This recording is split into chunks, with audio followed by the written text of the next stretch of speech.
جی اس وقت جناب ہم اپنے جناب ہمسائے اور اپنے بڑے بھائی جناب محمد خاور غنی صاحب کے پاس آئے ہیں، جو ماشاءاللہ اللہ کے گھر عمرہ کر کے آئے، اللہ ان کا عمرہ قبول کرے۔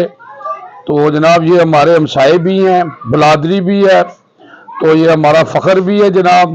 تو جناب ان کو ہم نے جناب قرآن پاک گفٹ کرنا ہے، کیونکہ اس سے اچھی کوئی چیز نہیں ہے۔ اللہ نے قرآن پاک میں فرمایا کہ یہ میرے پاس محفوظ ہے اور اسے کوئی بدل نہیں سکتا، اگر ہم اس پر عمل کریں تو ہماری زندگی بدل سکتی ہے۔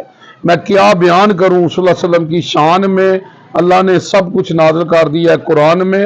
اما عائشہ سے کسی نے پوچھا آپ صلی اللہ علیہ وسلم کی سیرت کیا ہے، تو اما عائشہ فرماتی ہے قرآن قرآن۔ آپ صلی اللہ علیہ وسلم فرماتے ہیں قرآن پڑھا کرو، قرآن پڑھا کرو، تم میں سے وہ بہتر ہے جو قرآن پڑھتا اور پڑھاتا ہے۔